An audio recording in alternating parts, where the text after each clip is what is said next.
За өдрийн мэндийг хүргэж сонсогчдоо Улаанбаатар хотод маань 15 цаг 30 минут. За 7 хоног болгоны пүрэв гарагт энэ цагт сонсогч та бүхэндээ бас бэлтгэн хүргэдэг бидэнд тохиолдсон аимшигт явдлууд нэвтрүүлэг маань бол эхлэхэд бэлэн болсон байна. За студид хөтлөгч ерөнхий редактор Шилтэй Багийн буюу Батбаяр, найруулагчаар Ууган Баяр, за сэтгүүлч хөтлөгч Хөөрхөн Намуунаа нар ажиллаж байна. Өдрийн мэнд хаа. Өдрийн мэнд хүргье. За өнөөдөр 25 оны 3 дахь дугаар лөө 4 дахь нь лөө 2 дахь дугаар нэг баха. Таны миг за одоо Харин тийм нэг л хөндөй дугаараад байсан тийм. За энэ 2 дахь дугаар нэг байх. Түрүүчийн 4 дахь өдрийг нэг явуулсан. За тэрний өмнөх өдөр 3 дахь юм шиг. 3 дахь юм шиг байна. Уучлаарай. 3 дахь дугаар нь. Бас жоохон өдөр хоног андарсан байна. Энэ дүүрсэн байна. Онсор андуураагүй дугаарыг нь л андуурсан байна. Уучлаарай. За шууд түүх рүүгээ яваад орчих гоо. За энэ дээр ингэж байна. За өдрийн мэнд манайхаа за бараг л орой орох баха гэдэг ингэж байгаа байхгүй юу. За энэ өөрийн энэ түүхээ бичих гэж залхуурч олон жил явлаа. Тэгээд энэ явдал баг байхад минь болсон явдал. За манайх бол 2004 онд гэр хороололд нүүж очсон. Тэгээд нэг гэрт маш олуулан амьдардаг байсан. Ингийн нэгэн жаргалтай айл байгаагүй хідэн ах эгч нар маань өвөө эмээгийн одоо нөгөө бидэнд үлдээсэн 3 өрөө 2 өрөө байр зэргийг бүгдийг нь ууж идээд өрн таран хийгээд ёстой нэг нөгөө тартагтаа тулна гэж ярьдаг штэ тийм. За тартагтаа тулаад нэг гэр хорооллын хашаанд одоо байшин худалдаж аваад амьдарч эхэлсэн үе байсан юм аа. За би ч тэр үед дөнгөж их сургуульд ороод дөнгөж сургуульд орж исэн үе тэгээ жаахан хүүхэд байсан учраас зарим зүйлсийг нь бол ер нь бол бүдэг бадаг сандгаа. Манай хашаа их том бараг л 2-3 байшин барьж болох үйц. Гэхдээ тэр одоо нөгөө газар нүүж очсноос хойш гэр дүрдэг байсан манайх гэдэг аль бараг жил бүр одоо ажил явдал хийх болсон. Хөл хөдөлгөөн ихтэй айл байсан чинь ер нь жил бүр ингэж нэг ажил явдал хийдэг болсон байна. Тэгээд том ах маань 2 давхар байшингийн дээвэр дээр ажиллаж байгаад унаад өөд болсон. Тэгээд удаах ах маань бас хажуу талын айлынд одоо тийм хайлын хүнд маш хүндээр зодуулаад бас өөд болсон. Тэгээд удалгүй ээж болон ах минь яг нэг жилийн зайтай хүнд өвчнөөр араас нь явсан.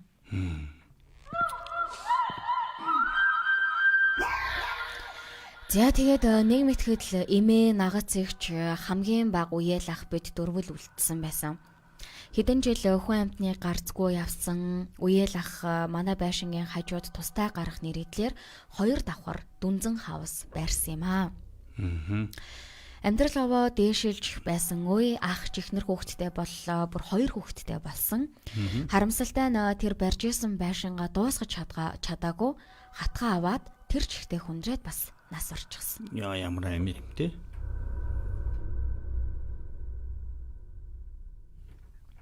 За тэгээд эмээ минь энэ мэдээг сонсоод харвалт өгөөд 1 жилийн дараа бас л араас нь тэнгэрт хальсан. Нөөснөөс хойш хэдэн жилийн дотор гэр дүүрэн хүнтэй байсан газар зөвхөн нагац эгч бит хоёр л үлдсэн байсан. Тэр үедээ хүүхэдч байж тухайн үедээ юу болоод байгааг сайн ойлгохгүй. Нагац эгч ажилдаа өглөө гараад гэртээ нилээн оройтож ирнэ. Тэр өдрүүдэд би гэртээ ганцаархнаа өдрийг өнгөрүүлдэг байлаа. Зурагт үзээд сууж байхад гинэт араас чангаах, нэрээр минь дуудах, шивнэх, гэрийн гаднаас хүн орлох, нүдний болон юмс харагдах гэх мэт зүйлс надад анзаарагдаж эхэлсэн. За анзаарч эхэлсэн үед би нэг 10-11 настай л байсан бах. Гэхдээ ерөөсөө айхгүй асар зоригтой байсан тэр үед. Хүнд хэлэгч шаардлагагүй хөршүүд бүгд мэддэг. Манайх руу зүглэгчгүй хажуу айлын хүүхдүүдтэй тоглоно гэж санаад ч хэрэггүй бүгд надаас зайгаа барина. Мэдээч аав ээж нь л хилдэг лсэн бах та. За лам хураг бол юм мэдэхгүй харин хаяа нэг бөө ирэх үед олон янзын юм хэлж айлгана. Би угаасаа шашин тэтгэх дургу нагац эгч тэгсгээд л өнгөрөөнө. Би ямар ч зүйл буруу өгөхийг хүссэнгөө үнэхээр манайх гэдэг айлын заяа төрөг тийм болж тарвуу эсвэл үнэхээр асуудалтай газар гэж байдгүй гэдэгт одоо ч эргэлздэг. Ямар ч байсан удалгүй тэндээс нөөсөн нагацэгчтэйгээ одоо хүртэл хамт амьдарч байгаа. Хаяа тэр хашааныхаа өдөр явах тохиолдолд ягаад ч юм би харж чаддаггүй. Зүгээр л хүйт даадаг мэдхгүй ерөөсөө ягаад ч юм тийм мэдрэмж төрөөд байдгийг би ерөөсөө ойлгодгүй. За тийм ерөнхийдөө богино бичгийг маш их хичээлээ баярлаа гэдэг чинь. Амар юм аа. Ерөөсөө тэгэл голомтоороос хүрсэн байж тийм айл хоёр л өдөрч. Миний бодлоор юу яасан баха. Одоо тэр нэг нүүж утсан газар нь жоохон асуудалтай газар байсан байж. Тэр охиныг жоохон багт ингээ дараас нь татдаг байсан гэж штеп. Бүр вилж гин дуугардаг. Нэрээр нь дуудана, шивнэн.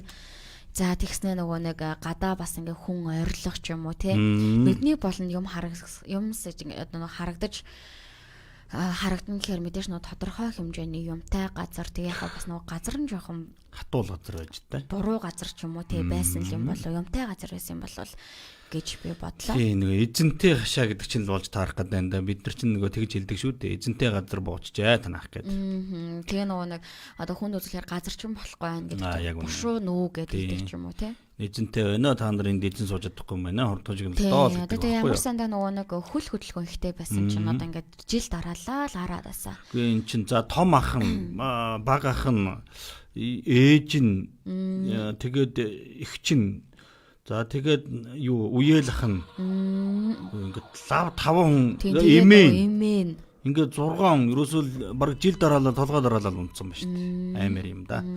За миний дараагийнх нь түүх юм байгаа. За бид хоёр ер нь бидэнд тохиолдсон аимшигт явдлууд гэдэг нэвтрүүлгийг хийснээс хойш 32 дахь түүх нь. Сая чинийх бол 31 дахь түүх нь байсан. За минийх бол одоо 32 дахь түүх нь. Гэхдээ бид хоёр бол ер нь дандаа бодит болсон явдлуудыг сонсогчдоос ирүүлсэн одоо энэ бодит болсон явдлуудыг та бүддээ хүргэж байгаа юм шүү гэдгийг бол бас онцолж хэлмээр байгаамаа. Сайн байна уу?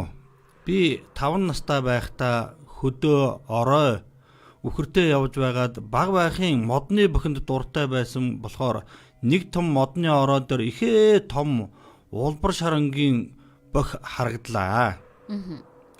За тэгээд л урт гişүүгээр хатгаж авах гээл орой болж нар жаргаад хүйт орох үеэр салхи сэвэлзээд ирлээ.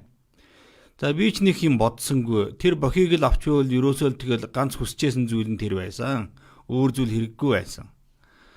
Гэтэл хаа нэг тэгээс хин нэгэн бааги гэл аяархан дуугараал хэлэх шиг болж.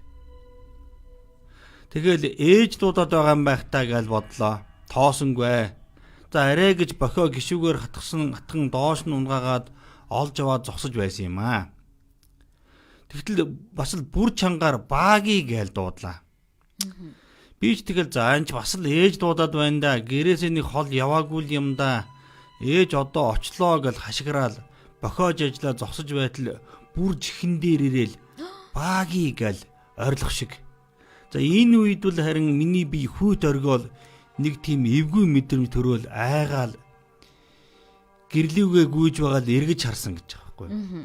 Эргэж хараад бурхан минь часулаан нүдтэй цэв хүйтэн хөв хөх царайтай эмээ зогсож байлаа.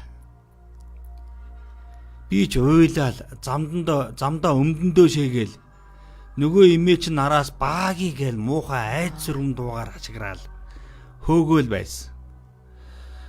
За шургаж унаал арай гэж гэртээ ороод ухаан алдаж унсан даа гэж. Яа. Амир уу.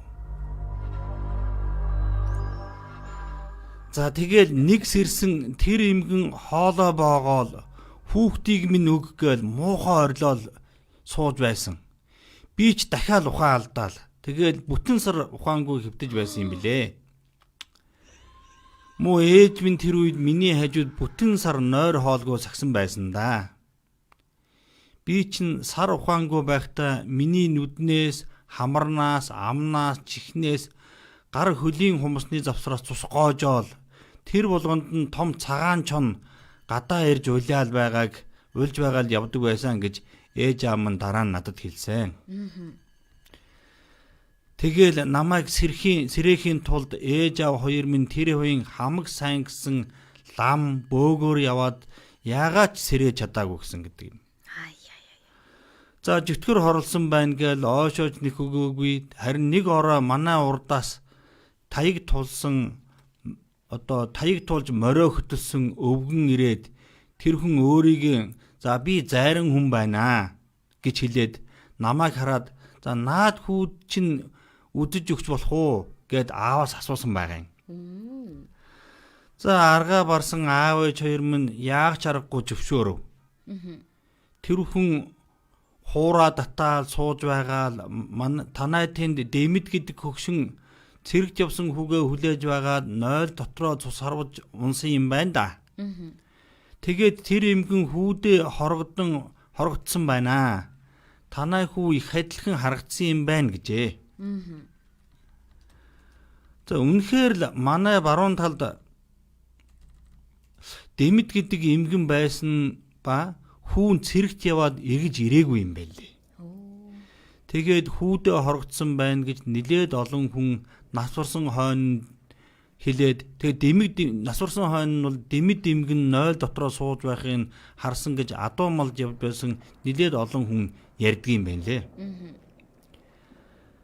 Тэгээд нөгөө зайран намайг чинь их мундаг үзмэрч хүн болох юм байна да гэд хуураа татаж байхад нь за танай баруун талын орон дээр нэг юм тас гэд унаад ирэндэ гэд хэлсэн. Тэгээ үнэхээр ч тэгээд юм тас гэд унаад ирсэн.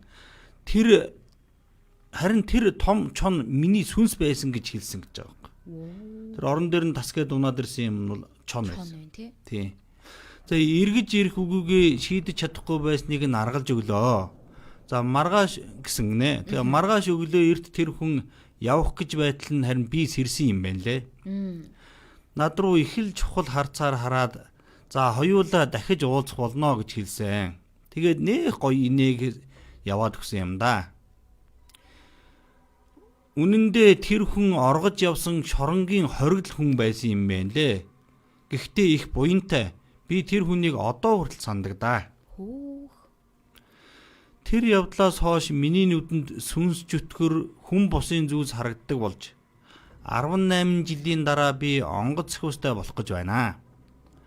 Харин нэг сонин юм гэвэл тэр хүн миний онгоц сахиус болж ирсэн. Дахиад уулзах болно гэсэн үгийг одоо л ойлгож байна. Онгод нь байж тээ. Тийм байна. Бас тэр хүн Дэмэд гэдэг эмгэний цэрэгт яваад ирээгүй хүүн байсан юм байна лээ. Цэрэгт байхдаа цэргүүдийн буудлагын үеэр сум алдаж салаандаргаа нам буудаад хөөхий шоронд ороод ээжигээ санаад зовоод ээжигээ амьд дүрийг холоос харгасан гэж бодсондоо шоронгоос оргосон юм байлээ. Ингээд нутагтаа ирэхэд нь ээж нь аль хэдийн нас бараад 5 жил болсон юм байсан юм байлээ. Тэр хүн хэрхэн яаж онгоц сахиустай болсныг хинч мэдэхгүй юм. Хүний амьдрал гэж таашгүй юм да. Энэ явдал Хөвсгөл аймагт болсон гэсэн байна да. Ялцчгүй тэгэл юм гэдэг учиртай гэдэг шиг тий. Амар юм тэгээд. Одоо ингээл бодлоо тий нэг хүнд ингээл ээж нь харагдаад хөгшин эмгний сүнс харагдаад явжсэн чинь нэг зайраа ирснэ би ингээд ийм зайр үзэж харж өгье гэж хоёлаа дараа нь уулзъя гэж онгот нь олж ирээд тэгсэн чинь нөгөө эмээгийнх нь хүүн олж таарал яалтчгүй нөгөө юм гэдэг бас учиртай. Тийм л байж тээ. Тэр хүүн ер нь тэр саяны энэ тэр дайлгад даруйцлаг хүү бол тэр эмгний хүүтэй их л адилхан л харагддаг хүүхэд байж тээ. Ерөнхийдөө төсөөрөө тээ. Нөгөө нэг нэрээр нь дуудаал миний хүүг гээл. Тийм л байж. Тэгэл өстой юм сони юм та. Харин. За чиний түүх. За дараагийн түүх маань болохоор ингэж байна. За шударгаар хэлье. 10 дугаар хорлолын нэгэн буудлын за 302 тоот өрөөнд яасан ч битгий ороорой. За хосуудл болсон хойно хид орсон ч 302 буюу одоо нөө буландсан шатны дэрэгдэх өрөөнд л ордог байсан. 308 гээд. 8 тий. Их дажгүй өрөө анх орж байсан болохоор таалагдсан. За тэнийг өдөр айгүй романтик Валентин даад орой орсон биш ресепшн нь өөр хүн болчихсон байж таарад 302 тот руу нь орох болсон. Нөгөө өрөөнөөс өөр өрөөнд орж байгаа хүмүүс чинь их сонин өрөөвэ энэ төргээл хоорондоо жоохон жиг хийгээд яриад л өнгөрсөн. За шөнө манай хүн бид хоёулаа ээлж дарааллаад хар дараад сэрэхтэй хин хинэн хөшөөний цаана юм байна гэж зүүдэл цэрээд тэг ингээд үнэхээр ч хөшөөний цаана замын гэрний тусгалд хүний дүрс харагдсан. Аймаг юм да. Уг нь бол тэнцээ ингэж хүн байх үндэслэлгүй 3 давхартал юм л да уг нь. Тэгээд за боли ер нь хоёлаа гарыг гээд хумгүй гарсан. Гараад нэг жижиг бодолд хоноод арай гэж санаа амарсан. За ёстой хөгийн мэдрэмж байсан. Тэр зүүд бол бүр хог. Санаанаас ерөөсө гардаггүй. Тэгээд цэр зүүдийг ингээ бичья гэж байна. Цонх руу цаашаа хараад зогсчихсон. Ягаан нэмгэн палаажтай хүүхэн зогсож исэн. Амар цурхиртол уйлаад хүлээн дагаж цус урсаад орны даванд битүү цус. Тэгээ бас би бас битүү цус. Нойл руу орох гэсэн чинь нойлоос нэх эвгүй царайтай 2 залуу гарч ирснээ. Тэр хүүхэн бит хоёрыг барьж аваад багалзуурдаад яг алж гинаа. Тэгээ сэрэх гээд ерөөсөө сэрч чадахгүй хамаг хоолой амруу цус урсаад амтагдаад байсан. Арай гэж тийчгнэж байгаад сэртэл манай хүн бас хар дараад байгаа хамаг амьсгаан өндөрсчихсэн бас сэрч чадахгүй байгаа харагдаад арай гэж дуудаж цэрээгээд дээрх явдалтай нүүр тулсан. За тэгээд ерөнхийдөө яг тэр бодлын 302 тот руу битгий ороорой. Худ гэж бодож байгаа нь ерөнхийдөө алгасаарэ гэдэгт гисэн байна. Тэгээд олонний газар бол янз янзын энергитэй хүмүүс орж байгаа. Тэгээд юу ч болж мэдэн шүү дээ тийм үстэй. Тэгээ бодол бол тэгэл яас юм шүү. Яг миний бодлоор нөгөө яг энэ тоотод тий одоо ингээд нэг цуснд бодогдсон хүүхэн тий 0-аас 1 2 эвгүй царайтай яг залуу орж ирсэн гэж яг тэрнээс өмнө ч юм уу яг нэг болж исэн явдал юм болвол аллага болсон болж таарах гэдэг байхгүй тий хэрэг ч юм уу нэг болж исэн юм болвол гэж яг энийг уншиж байхдаа тэр зүүдийн нэг уншиж байхдаа бол бодлоо. Тэгээ яг нөө зүүдэнд ингээд бит хоёрыг барьж аваад багалзуурдаж алж яана гэж зүүдэлж байгаа боловч яг нөгөө нэг одоо юу гэдэг тэр чинь ингээд одоо ерөнхийдөө зүү бусаар ингээд амнасаа алдсан хэрвээ яг тийм тохиолдол байгаа бол яг зүү бусаараа амнасаа алдсан тэгээ нөө сүнс нь хорогдсон гэдэг ч юм уу тий. Тэгээд нүзүүдэнд нь ороод ийм юм болсон шүү гэд ингээд харуулж байгаа юм болоо гэж бас бодлоо. Тийм ээ. Чи өчигдөр ороо нэг гэртээ нэг сүрхээ айв гэвдээ. Тэгсэн. Тэр дэхтэй зөвөр юм унсан ба. Сонсъё доо. Унтах гад гэвтчихсэн чи харин нэг шалан дээр нэг пит пад гэд явсан байхгүй юу. Тэгээ юм унсан юм уу эсвэл зүгээр гадаа дуурсан нь. Гэтэ гадаа дуурч байгаа нь яг тийм амар бодит байсан. Тэгээ нөгөө яг чихэн дээр сонсогдчихсэн. Бас жоохон эвгүй юм бэл. Гэтэ нэг юм бодоогүй. Тэгээд буцаад унтаад. Ганцаараа байсан юм жи. Ганцаараа. Эвгүй тийм одоо ганцаараа байж нөгөө өрөөнд юм онуул зүгээр би ч гэсэн гачин болол явчихна. Хамаг шар ус босоо зүгээр хамаг нойр морил байхгүй болчих. Тэр чинь тэгээд одоо юу гэдэг нөгөө нэг унах боломжгүй юм унах юм бол тэр чинь эвгүй штэ тий. Яад ч утсан тэгээд ямар ч унах боломжгүй байхад ингээд зүг зүгрэж яад унчвал бас жоох эвгүй юм болов гэж утсан. Эвгүй. Яа ер нь онцгүй шүү ганцмцаараа байгаа үед л хамаг дөр нөгөө өстө мэдрэмжүүл дээдэг дээрээ хүрсэн нөгөө ингээд тулгцсан гэдэг шиг нэг байдаг л үе л дээ. Хамаг нөгөө нэг чихээ зүгээр сортос хийгээ тавьчихсан тий. Тийм л байдаг үе л дээ. За ингээд өнөөдрийн манай бидэнд тохиолдсон аимшигт явдлууд цоврал нэвтрүүлгийн 25 оны дугаар номер 3 нь бол та бүгдэд хүрлээ. Бас сонирхолтой сонирн байсан болов уу гэж бодож байна. Хэрвээ та бүгдэд яг энэ шиг өөрчлөн тохиолдож байсан явдлууд байвал манай UBM радио 89.3 гээд одоо пэйж хуудас байж байгаа. Ягаан логотой амтчгүй дээ. Англи үсгээр UBM 89.3 гээд ингээ гараад ирж байгаа.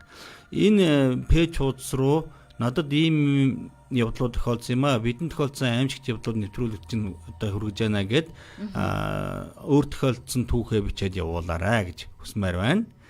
За ингээд нэвтрүүлгийг хөтлөгч сэтгүүлч Хөрхөн Наммуна мөн хөтлөгч редактор Батбаяр найруулагчаар Ууган Баяр найруулагч ажиллаа. За баярлалаа. За баярлалаа.